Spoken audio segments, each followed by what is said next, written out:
ನೋಡ್ಗಾನವಿ ನಿಮ್ಮಮ್ಮನ. ಅಮ್ಮ, ಇವಳ ಎಕ್ಸ್ಪ್ರೆಷನ್ಸ್ ನೋಡಿ ಚಿಕ್ಕ ಮಗು ಕೂಡ ನಕ್ಬಿಡುತ್ತೆ ಅದ್ಗೆ. ನನ್ನೇ ನೋಡ್ ನಗೋದಲ್ಲ ಚಿಕ್ಕ ಯಜಮಾನ್ರೆ, ನಿಮ್ ಎರಡನೇ ಅತ್ಗೆ ನೋಡಿ ನಗ್ತಾರೆ. ನಿಮ್ಮ ಅತ್ಗೆ ಅಂತ ಹೇಳ್ತಾ ಇದೀಯಾ, ನಮ್ಮಕ್ಕ ಅಂತ ಯಾಕೆ ಹೇಳ್ತಿಲ್ಲ? ನಾನ್ ಅನ್ನಲ್ಲ, ಏನೋ ಒಂದ್ ಮಾತು ಹೇಳಿದಕ್ಕೆ ಚರ್ಮ ಸುಲ್ದು ಹೋದಂಗೆ ಹೊಡೆದಿದ್ದಾಳ್ ನೋಡಿ. ಆಗ್ಲೇ ನೋಡಿದ್ರಲ್ಲ ಸುಮನ, ಹೊಸ ಮೂವಿ ಟ್ರೈಲರ್ ತರ ಕಣ್ಣು ಬಾಯಿ ಬಿಟ್ಕೊಂಡು ನೋಡಿದ್ರೆ ಹೊರತು ನಿನಗೆ ಯಾರು ಹೆಲ್ಪ್ ಮಾಡ್ಲಿಲ್ಲ. ಆಗ ನೀನ್ ಕೂಡ ಅಲ್ಲೇ ಇದ್ಯಲ್ಲಮ್ಮ ಸಖಿ ಸುಂದ್ರಿ. ನಾನೇನೋ ಸುಮ್ನಿರು, ಹೊಡಿಯೋಕ್ ಹೋಗ್ಬೇಡ ಅಂತ ನೈನಿನ ತಡಿತಿದ್ದೆ. ನೀನೇನ್ ಮಾಡ್ದೆ? ಸುಮನನ್ ಸೊಕ್ಕು ಸ್ವಲ್ಪ ಕಮ್ಮಿ ಆಗ್ಲಿ ಅಂತ ಆರಾಮಾಗಿ ಕೂತಿದ್ದೆ. ಈಗ ಬಂದ್ ಹೇಳೋದಲ್ಲ, ಅಲ್ಲೇ ಅವಳು ನೀನ್ ತಡಿಬೇಕಾಗಿತ್ತು. ಇನ್ನೊಂದ್ಸಲ ಈ ಥರ ಎಲ್ಲ ಆಗ್ಬಾರ್ದು ಅಂತಂದ್ರೆ ಸುಮನ ಒಂದು ಕೆಲಸ ಮಾಡಬೇಕು.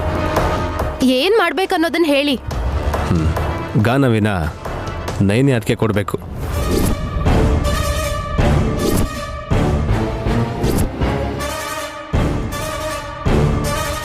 ಏನಂದ್ರಿ? ನನ್ ಮಗು ಇಲ್ದ್ರೆ ನಮ್ಮ ಅಕ್ಕಂಗ್ ಕೊಡ್ಬೇಕಾ? ಬುದ್ಧಿ ಇಟ್ಕೊಂಡ್ ಮಾತಾಡ್ತಿದ್ದೀರಾ? ಕೊಟ್ರೆ ತಪ್ಪೇನು? ಸಾಕ್ ಮಾಡಿ ನೀವು. ಇಬ್ರನ್ನ ಹೆತ್ತಿದೀನಿ ಅಂತ ದೊಡ್ಡದಾಗಿ ಹೇಳ್ಕೊಳ್ಳೋದಲ್ಲ, ಒಬ್ರನ್ನಾದ್ರೂ ಕಾಪಾಡ್ಕೊಳಕಾಯ್ತಾ? ಒಂದು ಮಗನ್ ಕಳ್ಕೊಂಡ್ಲು, ಇನ್ನೊಂದನ್ನ ದೂರ ಮಾಡ್ಕೊಂಡ್ಲು. ಬಾಯ್ ಮುಚ್ಚೆ ವಿಕ್ರಾಂತ್, ಬಿಟ್ಬಿಡು ವಿಕ್ರಾಂತ್.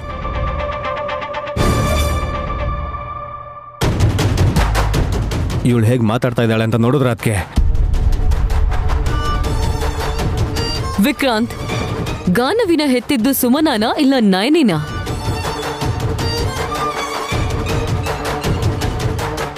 Answer me. ಏನ್ ಮಾತಾಡ್ತಾ ಇದೀಯ ನೀನು? ಇಲ್ಲಾಂದ್ರೆ ಇನ್ನೇನ್ ಮತ್ತೆ? ಹೆತ್ತ ತಾಯಿ ತನ್ನ ಮಗುನ ಬೇರೆಯವ್ರಿಗೆ ಕೊಡ್ತಾಳಾ? ಈಗ ನನಗ್ ಕೊಟ್ಟಿದ್ದಾಳಲ್ಲ. ನೋಡ್ಕೊಂತ ಕೊಟ್ಟೆ ಅಕ್ಕ, ಪರ್ಮನೆಂಟ್ ಆಗಿ ಯಾರು ಕೊಡಲ್ಲ. ನಿನ್ ಮಗ ಬದ್ರಿನಾಥನ್ನ ನಯನಿಗ್ ಕೊಡ್ತೀಯ ಹಾಸಿನಿ? ಯಾಕ್ ಮಾತಾಡ್ತಿಲ್ಲ? ಕಂದ, ನನ್ ಮುದ್ದು ಕಂದ ಅಂತಿರ್ತಿಯಲ್ಲ, ನಯನಿಗೆ ನಿನ್ ಮಗುನ ಕೊಟ್ಬಿಡ್ತ್ಯಾ? ಕೊಡ್ತೀನೋ ಇಲ್ವೋ ಅಂತ ನನಗೆ ಗೊತ್ತಿಲ್ಲ. ಕೊಡಕ್ಕಾಗಲ್ಲ. ಸುಮನ ಕೂಡ ಅಷ್ಟೇ. ಸುಮನ, ನಿನ್ ಮಗಳನ್ ಕರ್ಕೊಂಡು ನನ್ ಜೊತೆ ಬಾ. ಇಲ್ ಕೊಡಕ್ಕ.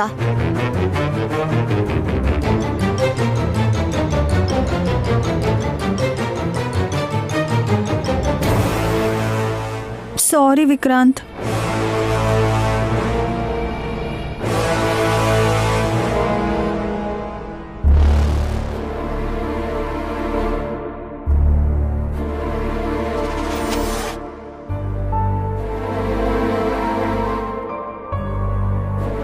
ಗಾನವಿನ ಹೆತ್ತಿದ್ದು ನೈನಿ ಅತ್ಗೆ. ಆ ವಿಷಯ ಗೊತ್ತಿಲ್ಲದೆ ಸುಮನ ಇಷ್ಟೆಲ್ಲ ಮಾಡ್ತಿದ್ದಾಳೆ.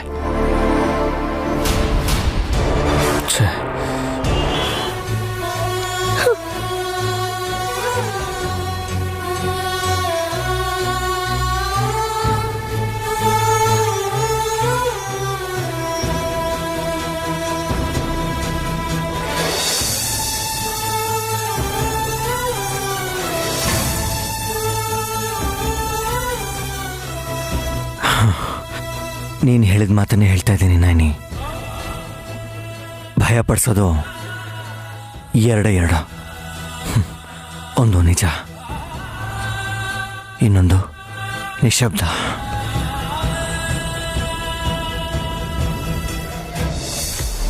ಇದರ ಜೊತೆಗೆ ನನಗೆ ಧೈರ್ಯ ಕೊಡೋದನ್ನು ಹೇಳ್ತೀನಿ ಕೇಳು. ನಿನ್ನ ಧ್ವನಿ ನೈನಿ, ನೀನು ಮಾತಾಡ್ತಿದ್ರೇನೆ ಚಂದ. ನಿನ್ನ ಮಾತನ್ನ ಕೇಳಿದಾಗ, ನೀನು ನನ್ನ ನೋಡಿದಾಗ, ನನ್ನನ್ನು ಅಪ್ಕೊಂಡಾಗ, ಆವಾಗ ನಾನಿನ್ನೂ ಬದುಕಿರೋದಕ್ಕೆ ನೀನೇ ಕಾರಣ ಅಂತ ನನಗದು ನೆನಪಿಸುತ್ತೆ. ಅರ್ಥ ಮಾಡ್ಕೋ. ಇದು ಯಾವುದು ನಡೀತಿದ್ದಾಗ, ಅಂದರೆ ಈಗಿರೋ ಹಾಗೆ ಇದ್ರೆ ಇಲ್ವೇನೋ ಅಂತ, ನಾನು ಎಲ್ಲೋ ಕಳೆದೋಗಿದ್ದೀನಿ ಅಂತ ನನಗೆ ಅನ್ಸೋದಕ್ಕೆ ಶುರುವಾಗ್ಬಿಡುತ್ತೆ ನೈನಿ. ನನ್ನನ್ನು ನಾನೇ ಅರ್ಥ ಮಾಡ್ಕೊಳ್ಳೋದಕ್ಕೂ ಈ ಜನ್ಮ ಸಾಲೋದಿಲ್ಲ. ಯಾಕಂದ್ರೆ ನೀನು ನನ್ನ ಜೊತೆ ಇಲ್ಲದೆ ಇರೋ ಜೀವನಕ್ಕೆ ಅರ್ಥನೇ ಇರಲ್ಲ.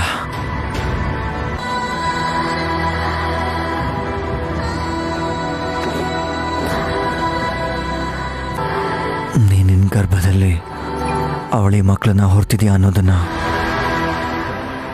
ಯಾಕೆ ಮುಚ್ಚಿಟ್ಟಿದ್ದೆ ಅಂದರೆ,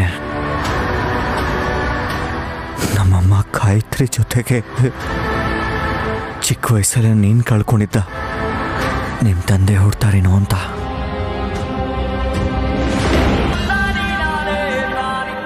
ಡೆಲಿವರಿ ಆದಮೇಲೆ ಸರ್ಪ್ರೈಸ್ ಗಿಫ್ಟ್ ಅಂತ ಹೇಳಬೇಕು ಅಂತ ಅನ್ಕೊಂಡೆ.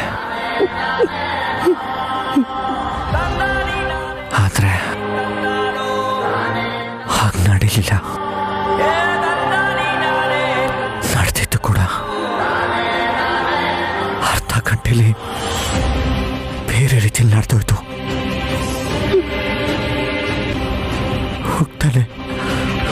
ಹುಟ್ಟಲೆ ಮಗು ಸತ್ತೋಯ್ತು. ಇನ್ನೊಂದು ಮಗು ಮಾಯ ಆಗೋಯ್ತು. ಯಾರು ಎತ್ಕೊಂಡು ಹೋಗಿರ್ಬೋದು ಅಂತ ನಾನು ಹುಡುಕಿದ್ರು ಇನ್ನೊಂದು ಮಗು ಇಲ್ದಿರೋ ವಿಷಯ ನಿನಗೆ ಗೊತ್ತಾದ್ರು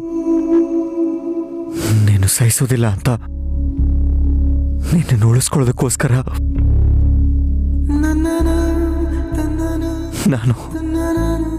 ನಾನು ಮೌನ ಅನ್ನೋ ಶಿಕ್ಷೆನ ಅನುಭವಿಸ್ತಿದ್ದೀನಿ.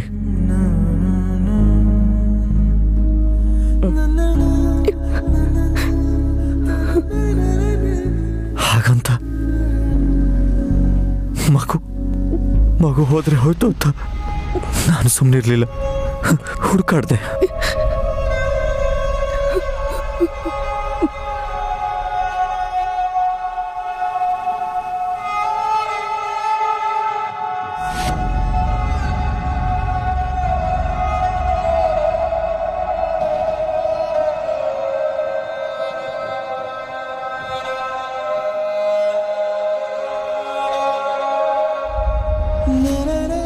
ನೈನಿ, ನೀನು ಹೆತ್ತಿರೋ ನಮ್ಮಮ್ಮನ,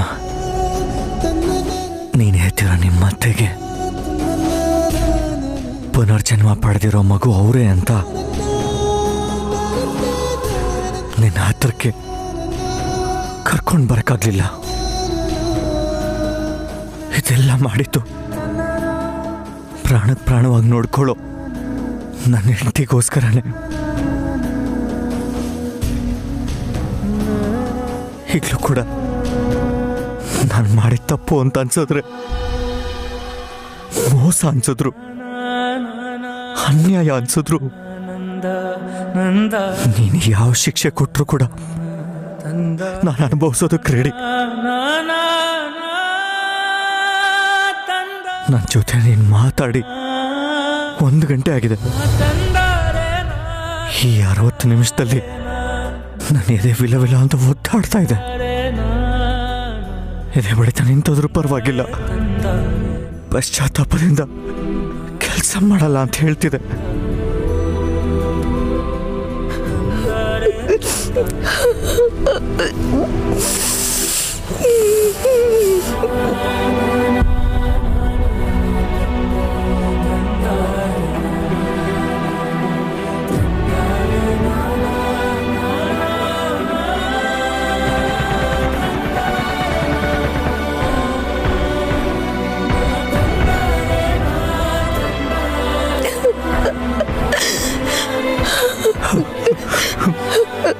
I love you, Nani. I love you so much.